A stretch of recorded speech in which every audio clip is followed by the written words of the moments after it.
Bună, dragii mei, bine ați venit, bine ați revenit. Eu sunt Meme și, ca de obicei, vă reamintesc cât de minunați sunteți. Așadar, să vedem acum care va fi energia pentru săptămâna ce urmează și cum stăm cu timpul liber, pentru că am avut o săptămână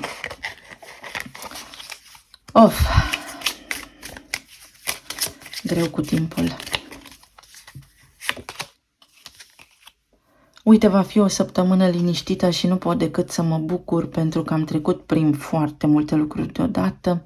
Avem semnul peștilor, unde energia planetei Saturn acum ne ajută să ne adunăm gândurile. Tot în pești se regăsește și Neptun, care are o legătură indirectă cu Luna și cu Venus, cu emoțiile noastre. Avem numărul 43 sau însumat 7. Un echilibru între rațiune și emoție, prin liniște, prin concentrare. Știți că este un exercițiu atunci când vrei să fii în momentul prezent și să-ți cureți mintea de gânduri care pot să nu fie ale tale, sau când vrei să te liniștești puțin, să privești țintit către ceva anume, către un obiect, către flacăra de la lumânare, pentru că te ajută foarte mult să te recalibrezi energetic. Și aici avem culoarea violet, care ne vorbește despre o săptămână în care vom înțelege multe lucruri. Despre noi, despre cei dragi, despre tot ceea ce ne înconjoară. Voi reveni în această săptămână cu o citire dedicată conjuncției dintre planeta Marte și Soare în opoziție cu planeta Uranus. Marte și Soarele se vor afla în Scorpion, Uranus în Taur, și această conjuncție este una de mare impact. Nu va fi o citire ca aceasta, așadar să știți că voi aborda acest subiect. Dacă îl vedeți în titlu, este unul foarte important. Mai departe, avem protecție la nivel fizic, protecție să ne ducem la bun sfârșit treburile, rutina, absolut toate lucrurile care au legătură cu drumurile noastre, cu studiile noastre, cu mesajele, comunicarea, tot ce ne dorim noi să facem în această direcție. Avem numărul 9, încheiere de cicluri, deci vom finaliza foarte multe lucruri, înțelegem cum să finalizăm niște lucruri, înțelegem cum să ne ducem la bun sfârșit anumite proiecte, anumite task-uri, anumite treburi pe care le avem de făcut în viețile noastre. Și avem berbecul pentru a începe altele sau pentru a ne da seama cum să acționăm. Prin acțiunea noastră vom înțelege și prin a celorlalți, pentru că berbecul stă pe axa relațiilor în opoziție cu balanța, prin ceilalți sau prin răspunsul, prin feedback-ul cules de la ceilalți din comportamentul lor, ne vom da seama cum să acționăm noi în această săptămână. Vom avea protecție precum ceapa, mai multe straturi. Dacă nu vă iese ceva din prima, mai încercați o dată. Nu vă dați bătuți. Și aici avem să fim stăpâni pe situație. Semnul Fecioarei. Nu vă dați bătuți, oricât de instabilă ar putea părea în primă fază următoarea săptămână sau energia. Aveți încredere în forța voastră creativă, în pasiunea voastră și în forța voastră de manifestare. Soarele este guvernatorul leului și leul în permanență are energie de copil, iar copiii manifestă necondiționat, neprogramat. Culegem roadele atunci când ne și bucurăm de ceea ce facem. Aveți de făcut un drum, situația e mai complicată, aveți de rezolvat multe lucruri. Să o faceți cu zâmbetul pe buze. Veți vedea magia cum se întâmplă în viața voastră.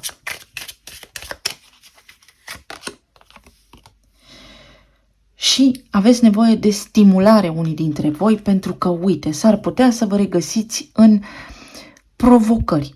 Provocări în sensul că aveți multe necunoscute în această săptămână. Vedeți că mesajele se leagă între ele. Sunt necunoscute. Aveți gânduri, nu știu cum voi reuși să fac X, Y, Z lucru. Aveți încredere în voi, pentru că pașii vă vor fi ghidați de vocea voastră interioară, de intuiția voastră. Atenție însă și la emoțiile voastre. După cum spune prima carte aici, este o săptămână în care să fim deopotrivă în uniune cu rațiunea noastră, dar și cu intuiția noastră, să ascultăm și vocea rațiunii, dar și vocea noastră interioară, intuitivă. Așa vom rezolva.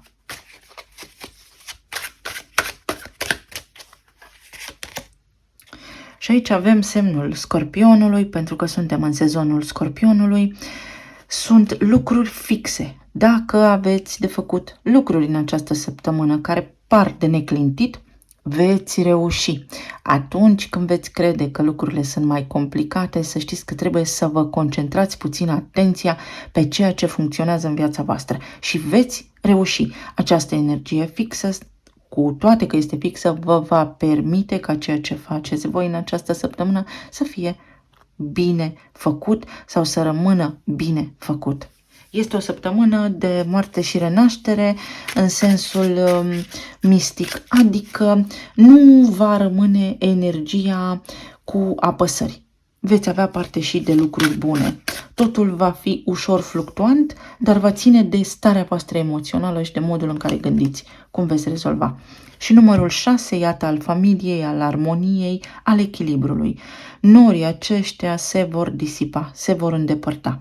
Gândurile voastre vor fi importante aici, folosiți-vă și intuiția, lăsați grijile și dubiile deoparte, este necesar să aveți încredere în voi, în sufletul vostru, în puterea voastră de a duce la bun sfârșit ce vă propuneți în această săptămână prin energia leului.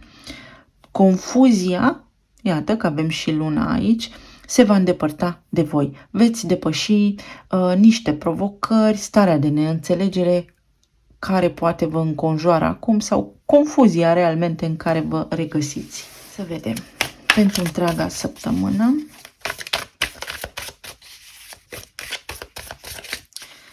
În zona relațiilor, planul material și emoțional. Fac o mică intervenție legat de un comentariu pe care mi l-a lăsat o doamnă și zic că este bine de menționat aici. În permanență vă spun, aveți de ales între asta și asta pentru că voi sunteți la cărma vieților voastre. În viețile noastre există nu 2 linii temporale, nu 3, nu 4, un infinit. Dacă voi ieșiți din casa voastră și faceți stânga, vă duceți către un alt desnodământ al zilei. Dacă faceți dreapta, vă duceți către un alt desnodământ al zilei. Este atât de ușor să vorbim fără să știm și să rămânem într-o sferă a ignoranței, încât câteodată mă șochez. Încercați să luați lucrurile mai profund. Scepticismul este bun, DC-ul este bun, dar încercați să pătrundeți mai mult și mai profund în informație, mai ales pe sezonul acesta al Scorpionului, pentru că veți vedea săptămâna aceasta în citire. Este multă muncă cu noi înșine aici. În zona relațiilor, uite, cei care sunteți singuri aveți un dubiu. Avem 2 de monede, temperanța, regina de monede și 8 de monede. Unii dintre voi s-ar putea să fi cunoscut pe cineva care vă duce liniște în suflet, dar acest cineva s-ar putea să fie căsătorit sau voi să vă întrebați dacă cumva acest om este căsătorit sau nu. Și energia vă spune să nu vă grăbiți, să cugetați profund și veți vedea prin interacțiunea cu această persoană că veți afla răspunsul pe care îl căutați. Pentru alții dintre voi, dacă veți cunoaște pe cineva sau dacă ați cunoscut pe cineva, vă întrebați dacă are stofă de partener de căsătorie, stofă de om stabil în viața voastră. Iar energia vă spune că da, că este un om pe care vă puteți baza atunci când vă este bine, dar și când vă este mai puțin bine. Pentru cei care sunteți în relații deja stabile, aveți o nedumerire aici, mai ales la nivel financiar. Unii dintre voi vreți să faceți niște lucruri pentru casă și vreți să știți dacă vă bazați pe sprijinul partenerului vostru sau nu. Aveți niște idei de îmbunătățire a locuinței sau niște planuri financiare în desfășurare și vă întrebați, oare le fac singur, oare mă ajută soțul, soția, partenerul, partenera sau voi trage singur acest bolovan după mine și mă voi simți la sfârșit de drum epuizat. Este o chestiune aici de parteneriat în care energia vă spune că dacă veți ști cum să puneți problema și o veți face cu foarte mare ușurință, veți îndepărta energia aceea stagnantă sau confuză. În loc să vă întrebați singuri, puteți să vă întrebați partenerii pentru că veți primi răspunsul potrivit. 6 este numărul familiei, al armoniei și aici pare că partenerul va fi dispus să vă sprijine, să lucreze cot la cot cu voi în demersurile pe care voi doriți să le porniți acum, să le întreprindeți. Iar pentru cei care sunteți în acea perioadă de separare, vi se spune că nu este momentul să treceți la următorul pas sau să acționați foarte rapid, că este o perioadă de calm, că este o perioadă în care să vă gândiți voi foarte bine în primul rând la voi înșivă și să fiți foarte sinceri cu voi, dar și cu ceea ce s-a întâmplat în relație, pentru că aveți foarte mult de săpat aici în adâncul relației pentru a vedea și lucrurile care nu au funcționat. Unii dintre voi închideți cumva ochii la lucrurile care nu au funcționat acolo sau vreți să vă împăcați cu partenerul vostru, cu cel de care v-ați despărțit sau cu cea de care v-ați despărțit, dar cumva vă axați pe extreme, fie doar pe partea bună, fie doar pe partea rea. Și lucrurile nu merg așa, trebuie să fie unitate și echilibru. Să vedem mai departe. Ce dubii aveți aici? Magicianul. Cei singuri. Vă întrebați exact cum am spus ce se întâmplă cu omul acesta în cazul în care ați cunoscut, dacă are pe cineva sau nu, unii dintre voi, iar alții dintre voi, dacă să faceți un pas în față, să vă deschideți sufletul sau să aveți încredere cu temperanța aici, pentru că nu vă este clar dacă omul acesta se poate implica sau poate să se implice într-o relație de lungă durată.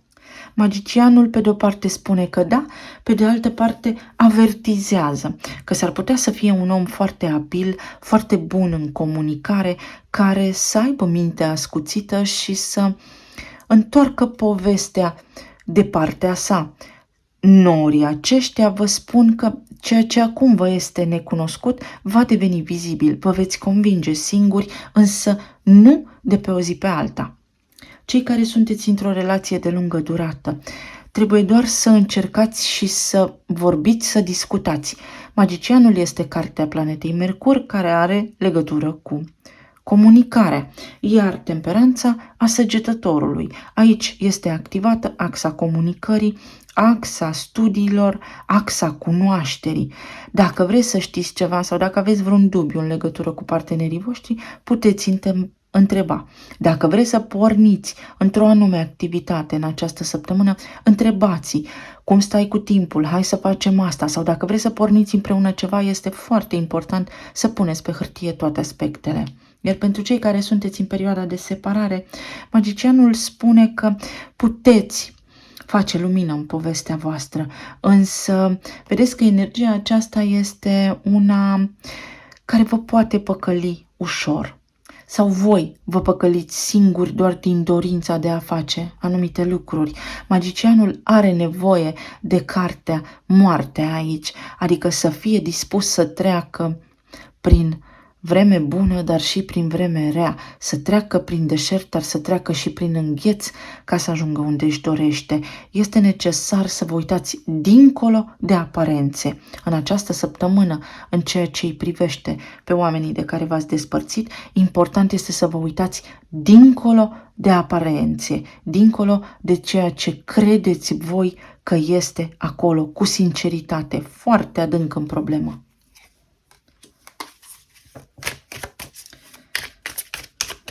De monede, are pajul de bâte. Pentru cei singuri, persoanele la care vă gândiți voi dacă ați cunoscut pe cineva, au curajul și intenția să intre într-o relație stabilă cu voi. Acest lucru este foarte vizibil aici. Pentru câtă vreme, asta va depinde doar de voi și de acești oameni. Dacă nu ați cunoscut pe cineva, atunci aflați că energia vă spune că sunteți un pic timizi sau reținuți, că faceți un pas înainte și 3 înapoi. Și atunci Universul vă întoarce fix în buclă ceea ce simțiți voi, să vedeți în voi înșivă de ce sunteți singuri în acest moment, pentru că aveți o teamă. O teamă anume vă reține din a avea pe cineva alături. De îndată ce o identificați și o înlăturați, cale liberă înainte către relația dorită. Pentru cei care sunteți în relații deja formate, stabile, aici vi se spune că e nevoie de puțin curaj și să riscați ceva. Sau voi să vă întrebați dacă să riscați ceva, poate o investiție, poate un schimb al locului de muncă sau poate vreți mai multă pasiune unii dintre voi și sunteți foarte ocupați sau pe drumuri și nu vă vedeți foarte des, sau alții dintre voi aici aveți niște provocări în legătură cu copiii și spun provocări pentru că pot fi înluate câte ca scenarii aici. Deci ceva ce are legătură cu copiii voștri acum, să știți că stă în mâna energiei feminine de la voi din casă. Pentru alții dintre voi, dacă vreți să faceți ceva, tot energia feminină este important să se alinieze și la rațiune și la intuiție, pentru că într-o oarecare măsură în această perioadă, în această săptămână mai exact, energia masculină vă va preda vouă ștafeta, va spune cum spui tu. Poate asta este ceea ce vă enervează. Poate aveți nevoie de energia masculină să fie mai puternică. Iar dacă sunteți domni, atunci voi aveți acest dubiu și să știți că doamnele cu care sunteți în relație sunt mai hotărâte în această săptămână. Și regina de monede are nebunul. Vedeți, ezitați, care a apărut întors. Ezităm. Ezit să adresez niște întrebări unui om pe care abia l-am întâlnit în viața mea, pentru că îmi place tare mult de el, dar nu știu dacă să intru în această relație sau nu, pentru că nu știu unde duce, sau nu știu dacă îmi doresc pe cineva sau nu. Spun eu că îmi doresc, dar totuși ceva mă oprește. Vedeți ce anume vă oprește? Pentru cei care sunteți în relații de lungă durată, vreți să porniți într-o anume direcție și vă este cumva teamă. Încercați să vă aliniați cu partenerii voștri, pentru că împreună veți reuși. Venus, cea care atrage abundența în familie, este în balanță și acolo avem nevoie, vedeți, pentru că avem berbecul aici, de parteneriat, împreună, să fiți amândoi împreună, aliniați la dorința voastră, pentru că dacă unul vrea ceva și celălalt altceva, nu iese nimic. Iar pentru cei care sunteți în perioada de separare, aici este important să vă gândiți foarte sincer la lucrurile care au funcționat, care nu au funcționat și la motivele pentru care mai vreți o împăcare dacă o doriți, pentru că ceva vă scapă din vedere. Nu sunteți sinceri cu voi într-o anume direcție. Unora dintre voi le este teamă de singurătate și s-ar putea să reintrați într-o relație de codependență. Ori aici, Pluto, care este guvernatorul Scorpionului, dar și Marte, spune că da, dacă nu te schimbi și nu se schimbă, intrați în conflict. Pentru toate relațiile, Leul, numărul 17, Steaua. V-am spus că Leul este calea în această săptămână și vorbește despre târguri corecte, pași corecți. Pașii corecți vin din intuiție și din rațiune. Să avem stima de sine ridicată, atenție la ego, dar și la creativitate, să fim centrați pe emoția noastră.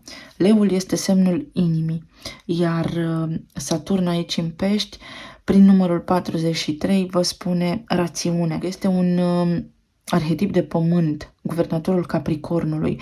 Ca să meriți ceva, trebuie să faci pașii corecți, altfel se dărâmă toată baza. Deci în această săptămână, calea vă va fi ghidată de intuiție și de rațiune deopotrivă. Și tot ce veți face va întoarce un rezultat. 8 este numărul karmei, adică numărul lui Saturn. Va decurge săptămâna în funcție de cum o veți face voi. La nivel de plan material, turnul, Asul de bâte, Soarele și Regele de bâte. La nivel de plan material, tot ceea ce ține de ego sau de dorință, care nu are niciun fundament, care este cheltuială în plus, care este răsfăț în această săptămână, va fi puternic zguduită de turn aici, pentru că nu este momentul să cheltuiți bani în plus. Cel puțin nu în această săptămână, cel puțin nu irațional. Este o săptămână în care să faceți calcule mai degrabă și să vă trasați noi intenții. Dacă vă doriți ceva, să puneți totul într-un plan, da, mental, scriptic, faptic, pe foaie, cum vreți voi, dar să aibă etape, să vă faceți niște calcule înainte. Pentru alții dintre voi s-ar putea să doriți să vă dați demisia de la locul de muncă, dar atenție la motivele pentru care o faceți, pentru că s-ar putea să nu judecați neapărat limpede, să fiți așa mânați de impuls și atunci energia să vă spună, da, tu poți să o faci cu ușurință, dar va fi ceva impulsiv și așa cum fac copiii, ulterior s-ar putea să strigi ajutor. Soarele aici poate aduce optimism în această săptămână, poate aduce într-o oarecare măsură garanția că puteți duce lucrurile la bun sfârșit, dar nu centrați pe ego, ci pe inimă, pe suflet. S-ar putea să fiți emoționale aici într-o ceartă cu cineva, de la bani sau de la locul de muncă. Încercați să vă calmați puțin pentru că sunteți împinși de emoție. Este emoțională povestea aici. Aveți o zi proastă și luați decizii doar emoțional. Folosiți-vă și rațiunea, da? Este foarte multă energie de leu și de foc aici. Focul este impulsiv. Pentru alții dintre voi, să știți că puteți primi o veste neașteptată de la un angajator cu o ofertă de muncă care să vă pară prea frumoasă să fie adevărată și să nu știți voi ce să faceți. Stați și analizați un pic pentru că e mai bine așa și apoi să luați decizia. Iar pentru alții dintre voi s-ar putea să nu vă iasă ceva în afacere. Încercați să vedeți de ce și să așteptați un pic că se așează lucrurile mai clar în curând. Turnul. Ce ne zice turnul? Pajul de bâte. Că este un pic de impuls aici, vedeți? Este...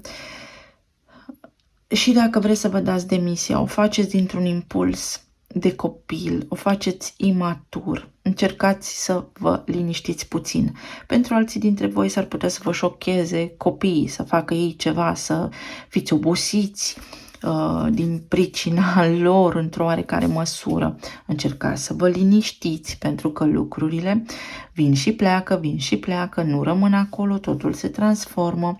Iar pentru alții dintre voi s-ar putea să vină acest turn peste voi, pentru că voi vă încăpățânați să nu faceți o schimbare și este necesară în această săptămână o schimbare. Vedeți, avem cartea care spune stimularea, să faceți un pas înainte. Dar luna vorbește despre fricile noastre din subconștient și pentru că voi nu vă mișcați din loc, vine turnul, da, se întâmplă ceva, vă scapă lucrurile de sub control pentru ca altceva mai bun să vină în viața voastră.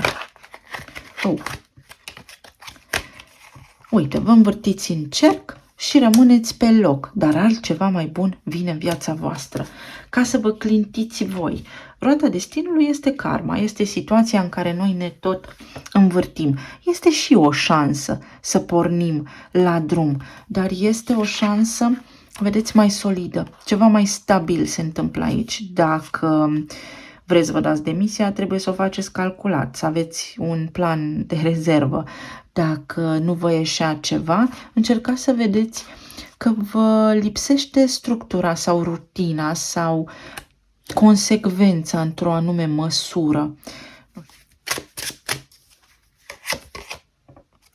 Așteaptă. Mai clar ca atât? Da. Așa. Ceva ce nu vă iese acum este pentru că nu trebuie, nu vă enervați, nu fiți furioși, mai așteptați un pic pentru că se așează mai bine decât dacă ați controla voi deznodământul.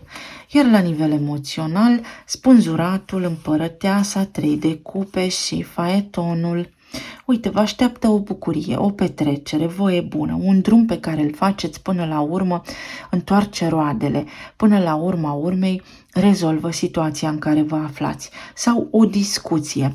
Dacă sunteți pe loc în acest moment, dacă vă simțiți blocați, este pentru că nu vedeți un anume aspect. Trebuie să priviți problema dintr-o altă perspectivă. În acest moment sunteți în percepție. Trebuie să vă uitați la toate unghiurile. Pentru că dacă avansați în această săptămână fără să vă asigurați că lucrurile funcționează așa cum vă doriți voi, ajungeți într-o sferă de sacrificiu, vă veți simți copleșiți emoțional, dar și fizic, la nivel de sănătate. În timp ce împărăteasa vă spune, sau Venus din balanță, ai răbdare, energia este magnetică, totul vine la timpul potrivit. Nu forța lucrurile în această săptămână, gândește și rațional, respectă-ți și sufletul. Pot fi aici ceva probleme cu limfa, cu sistemul imunitar, atenție la acest lucru, mai poate fi ceva legat de piept, să simțiți apăsări că vă strânge pieptul, așa se zice popular, pentru unii dintre voi, iar pentru alții dintre voi, atenție la plămâni, la respirație, la răceli, această direcție. Împărăteasa. Uite, vedeți că veți rezolva până la urmă. Este ceva concret. Totul se rezolvă la timpul potrivit. Ce avem aici? Regele de spade. Trebuie să vă folosiți și rațiunea, da, și intuiția și rațiunea. Veți primi oficial confirmarea din partea Universului că lucrurile se aranjează, dar trebuie voi să gândiți rațional în această săptămână, chiar dacă nu vă place ceva anume. Și spânzuratul are 4 de cupe. Este o apatie aici, este o oboseală, este un nivel de saturație la care ați ajuns sau vreți neapărat să se schimbe o situație pentru că ați ajuns la epuizare. Nu vă uitați unde trebuie, nu căutați răspunsul în locul potrivit. S-ar putea să fie nevoie să puneți un pic de pasiune și de vorbă dulce în ceea ce vreți voi să obțineți. 9 de cupe, pentru că până la urmă veți obține. Veți avea rezultate bune în această săptămână și energia este una favorabilă. Este una care vă poate încânta. Ia să vedem aici.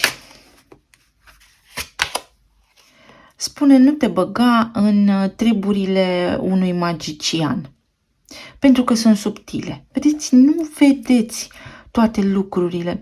Este important să fiți așa cum este planeta Mercur și cum sunt Gemenii. Să cercetați toate datele problemei pentru ca mai apoi să trageți concluzia. Aici spune că suntem iuți de mânie, un pic furioși. Este o săptămână în care să ne liniștim, dar și limpede în această săptămână.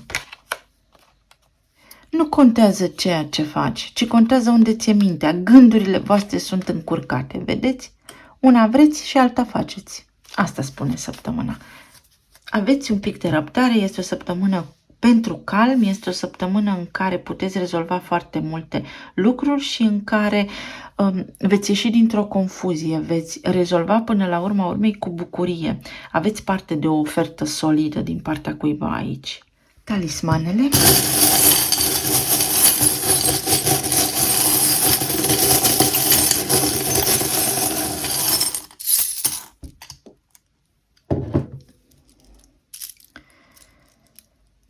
Avem o oră exactă. Uite, unii dintre voi poate veți merge în oraș la cinematograf, dar dincolo de asta, aici spune, sunt fluent în citate din filme. Unii dintre voi s-ar putea să primiți o citație sau să fiți invocați, cineva să vă caute să comunice cu voi. Dacă este o citație, nu vă speriați. Dacă primiți în poștă vreo scrisoare, vreo notificare, vreo înștiințare, nu vă speriați pentru că se face lumină. Veți respira ușurați ulterior. Pentru alții dintre voi avem ora 11 și 11, un portal, să faceți un pas înainte. Unii dintre voi aveți parte de energie, de o conștientizare. Vedeți, este o săptămână a înțelegerii. Cât de mult contați sau veți conștientiza cât de mult contează vorba bună sau cât de mult contează să aveți răbdare sau cât de mult contează să fii în fluxul energetic. Unii dintre voi vă simțiți presați de timp, deși vi se spune așteaptă puțin. Sau, pentru alții dintre voi, mesajul este mai ai timp, mai este timp. Uite, este timp pentru toate, vedeți, să faceți calculele. Voi și o anume persoană gândiți la fel. Este reciprocitate aici. Veți obține niște lucruri la care vă gândiți voi întotdeauna. Deznodământul va fi unul fericit. Pentru că până la urmă reușiți în ce vă propuneți voi și veți fi foarte bucuroși. Avem un bilet de avion pentru unii dintre voi. S-ar putea să aveți niște întârzieri la zboruri, la transporturi, nu vă necăjiți. Dacă se întâmplă acest lucru, veți rezolva, iar pentru alții dintre voi veți primi un mesaj. Poate fi și o vedere, cum îi spuneam noi, un postcard, cineva să vă scrie, care nu este aproape de voi. Uite, avem racul aici.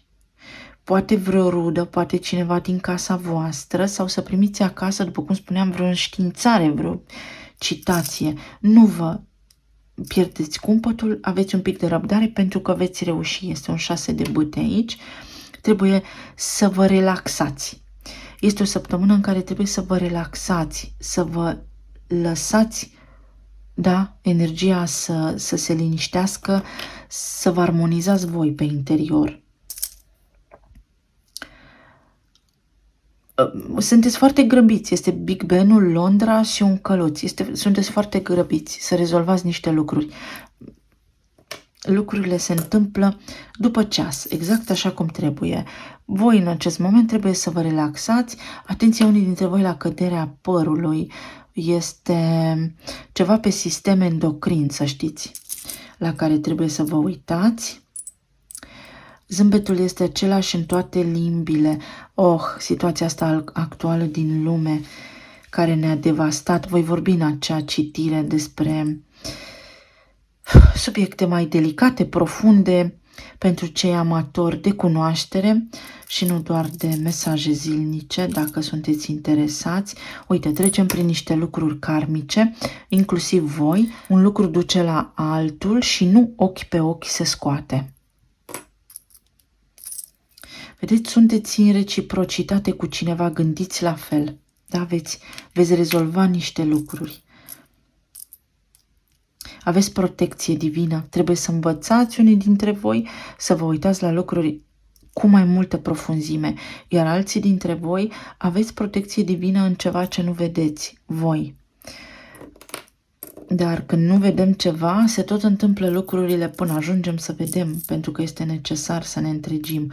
Uite, norocul, trifoiul cu 4 foi, aici, la un drum. Aveți noroc într-un drum, la un drum, când plecați undeva. Avem o pisicuță, să vă folosiți intuiția, să nu vă necăjiți dacă uitați ceva acasă, treburi de genul acesta. Posibil cineva să vină să vă vadă, să vă facă o surpriză, să aveți parte de o surpriză. Cineva, da, judecata, să vrea să revină. Cineva revine aici asupra unei decizii. Este o persoană care una spune și alta face, dar nu se dă bătută. Uite, este o persoană care n-a renunțat la tine, n-a renunțat să se gândească la ceva. Pentru unii dintre voi se întreabă dacă ar veni, ce s-ar întâmpla dacă ați mai sta de vorbă. Cineva care poate locuiește într-o zonă caldă, din nou se repetă racul, pentru unii dintre voi cu mama, sau voi dacă sunteți mame, cumva această energie a săptămânii stă sub energia feminină, stă sub semnul feminității și nu știm exact de ce. Vedeți, cineva vă face o vizită, se grăbește cumva, să știți, tocmai de aceea voi trebuie să stați acum și să vedeți despre ce este vorba. Se grăbește o anume persoană, își face simțită prezența și aici spune că o dorință vi se îndeplinește și avem o inițială J, Jupiter.